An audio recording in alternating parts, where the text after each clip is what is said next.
अभी हम बात करेंगे पहले टाइप का सोशल इंटरेक्शन जो है एल्ट्रिस्टिक बिहेवियर क्या होता है। तो यहाँ हम जानने का प्रयास करेंगे कि एल्ट्रिस्टिक बिहेवियर क्या होता है, एल्ट्रिस्टिक बिहेवियर हमको कहाँ कहाँ नेचर में दिखता रहता है, और इस पे हैमिल्टन रूल का क्वेश्चन किस तरह से SIR में आ रहा है।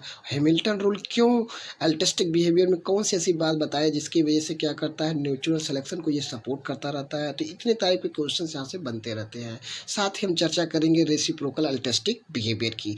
जब हम एल्ट्रिस्टिक बिहेवियर की बात करते हैं तो सबसे पहले हमको ये जानना पड़ेगा कि एल्ट्रिस्टिक बिहेवियर क्या है। जब एल्ट्रिस्टिक बिहेवियर की हम बात करते हैं तो आप सभी जानते हैं कि जब एल्ट्रिस्टिक की बात करते हैं तो यहाँ पे एक स्पीसीज़ के डिफरेंट मेंबर के बीच में एल्ट्रिस्टिक बिहेवियर देखा जाता है। इसको सबसे पहले एक मंकी के केस में देखा गया था, जैसे कि अफ्रीकन फॉरेस्ट के अंदर देखा गया था। और एक मंकी है जो ट्री के ऊपर बैठा हुआ है और वहाँ से और आप देखते हैं कुछ देर बाद वहाँ से टाइगर आता है, और टाइगर जब आता है तो मंकी क्या करता है, अलार्मिंग करना शुरू कर देता है, बहुत तेज़ी से आवाज़ देना शुरू करता है। उस आवाज़ की वजह से बाकी बंदर जो उसके पीछे हैं वो तो भाग जाते हैं, लेकिन इस दौरान जो टाइगर है वो सबसे पहले हमला करता है, उस मंकी पे हमला करता है जो मंकी वहाँ से अलार्मिंग कर रहा था, जो आवाज़ निकाल रहा था। इस तरह से उस मंकी की तो जान चली जाती है, लेकिन बाकी उस स्पीसीज़ के और जो मेंबर हैं और सारे जो मंकी थे उनकी जान बच गई। तो ऐसा नेचर पहली बार देखा गया क्या? अब तक यही हम देखते थे कि जब नेचुरल सिलेक्शन की बात करते थे, डार्विन नेचुरल सिलेक्शन की बात करते थे, तो वहाँ हमें ये चीज़ मिलती थी कि हर ऑर्गेनिज्म अपनी ओन फिटनेस को मेंटेन करने में लगा रहता है, जो अपने आप को हमेशा सेल्फ प्रोटेक्शन करता है और रिप्रोडक्टिव सक्सेस में सेल्फ प्रोटेक्शन करता है, और जितना ज़्यादा अपने आप को प्रोटेक्ट कर लेते हैं उन्हीं को नेचर सेलेक्ट करती है। पहली बार नेचर में ये देखने को मिला कि ऑर्गेनिज्म पहली बार अपनी लाइफ को डेडिकेट कर रहा है दूसरी की लाइफ को प्रोटेक्शन करने के लिए। तरह से तो एक तरह से ये डार्विन नेचुरल सिलेक्शन का अपोजिट रिएक्शन हमको दिखा पहली बार नेचर में। अब तक तो यही होता था कि जब भी कोई बात आती थी पॉपुलेशंस के बीच में, एक स्पीसीज के मेंबर के बीच में, तो देखा जाता था कि हर कोई अपनी लाइफ को बचाने का प्रयास करता है, दूसरी की लाइफ को जब भी दो लोग खतरा आता है तो अपनी लाइफ को पहले बचाता है, दूसरों की लाइफ को बाद में करता है। तो पहली बार मंकी में इस तरह का व्यवहार देखा गया, और ऐसी व्यवहार बाद में और भी स्पीसीज़ के अंदर रिपोर्ट किया गया।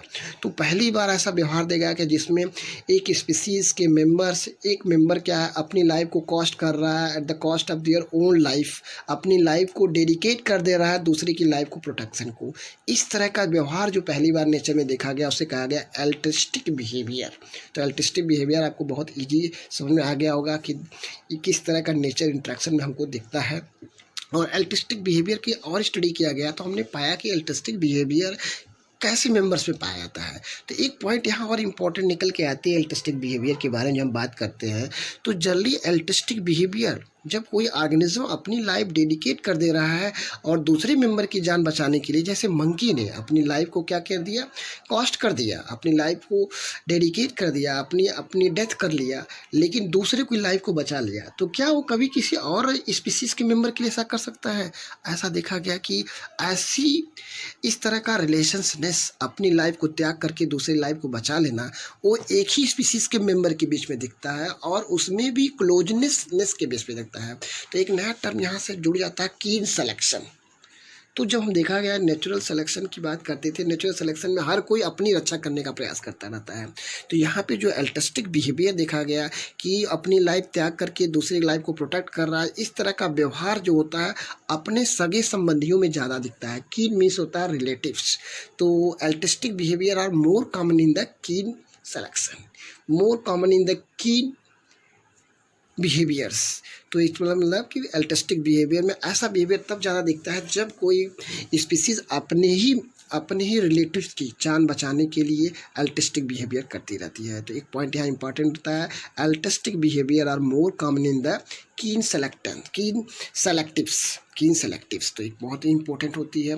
दूसरी बात, एक बात आती है कि एल्ट्रिस्टिक बिहेवियर कहाँ काम करता है। तो इसमें एक पॉइंट और ध्यान आपको रखना है, altruistic behaviour are always present in the different member of the same species. एक स्पीसीज़ के डिफरेंट मेंबर के बीच में होता है। और यहाँ पे बहुत सारे इंपॉर्टेंट पॉइंट होती है। एक पॉइंट और इम्पॉर्टेंट हो जाती है यहाँ पे है कि एल्ट्रिस्टिक बिहेवियर नेचुरल सिलेक्शंस को फेवर करता है कि नहीं करता है। तो एल्ट्रिस्टिक बिहेवियर की एक बात करें तो डार्विन नेचुरल सिलेक्शन को तो ये फॉलो नहीं करता है, क्योंकि वहाँ पे कहता है कि हर ऑर्गेनिज्म पहले अपनी सुरक्षा करेगा, बाद में दूसरे की सुरक्षा करेगा। तो यहाँ पे जस्ट अपोजिट है। द डार्विन नेचुरल सिलेक्शन को तो नहीं बेनिफिट करता रहता है, लेकिन एक पॉइंट बहुत इंपॉर्टेंट है कि ये अपनी लाइफ त्याग करता है, अपनी फैमिली के और मेंबर की लाइफ को बचा लेता है। ओवरऑल अपनी रिप्रोडक्टिव बेनिफिट को मेंटेन किया रहता है, उस ग्रुप की रिप्रोडक्टिव पॉपुलेशंस को मेंटेन किया रहता है, ताकि उनकी जनरेशन टू जनरेशन जो होता है स्पीसीज बनी रह जाए। तो इस तरह से ओवरऑल तो बेनिफिट नेचुरल सिलेक्शन में वो बढ़ाता रहता है।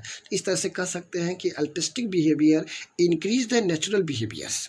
नेचुरल सिलेक्शंस में तो पार्टिसिपेट करता है, बट डार्विन नेचुरल सिलेक्शन को फेवर नहीं करता रहता है। तो ये बहुत ही इंपॉर्टेंट पॉइंट है। दूसरी एक पॉइंट होती है कि अल्टिस्टिक बिहेवियर किसको फेवर करता है, डायरेक्ट फिटनेस को प्रमोट करता है कि इनडायरेक्ट फिटनेस को बात करता है। तो हम हमेशा ध्यान रखिएगा, यहाँ से क्वेश्चन CSIR में आया हुआ है, altruistic behaviour are indirectly favour the other member of the same species.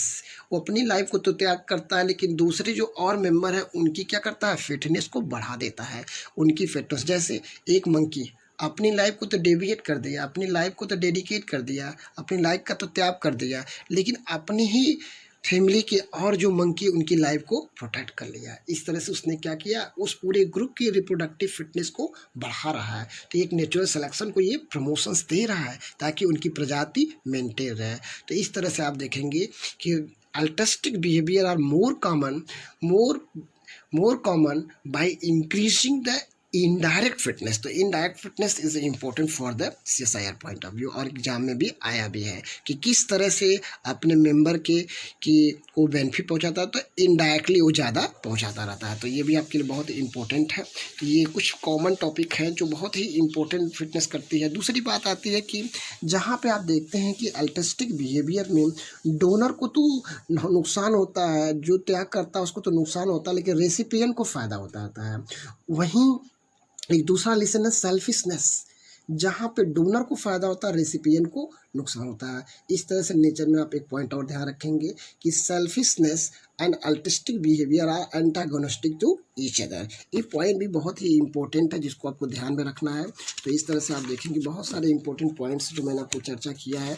और इसके साथ ही अगली अगर हम बात करें इंक्लूसिव फिटनेस की, तो इस तरह से आप देखेंगे एक बात और ध्यान रखना है, अल्टिस्टिक बिहेवियर में inclusive fitness of overall all organism increase करती है। देखिए क्योंकि इंक्लूसिव फिटनेस की बात क्या करता है कि जैसे मंकी ने अपनी लाइफ का त्याग किया, तो मंकी ने जब अपनी लाइफ का त्याग किया तो टाइगर आया मंकी को खा गया, लेकिन इसकी वजह से बहुत सारे जो और मंकी थे वहाँ से भाग गए, उनकी लाइफ बच गई। उसमें तो उसके रिलेटिव मंकी भी हो सकते थे और उसके खुद के बच्चे भी थे। तो इस तरह से उसने अपनी लाइफ तो त्याग किया, तो क्या किया, इंक्लूसिव फिटनेस उस पूरे ग्रुप का बढ़ा दिया। इसका मतलब जितने और मंकी थे उनको डायरेक्ट या इनडायरेक्ट उनकी क्या किया, उनकी फिटनेस को बढ़ा दिया। लेकिन वो ज़्यादातर क्या करता है, इनडायरेक्ट बेनिफिट को प्रोड्यूस करता है, इसलिए आपको इस पॉइंट को ध्यान रखना है। ये पॉइंट भी बहुत ही इंपॉर्टेंट है और हमेशा ध्यान रखिएगा।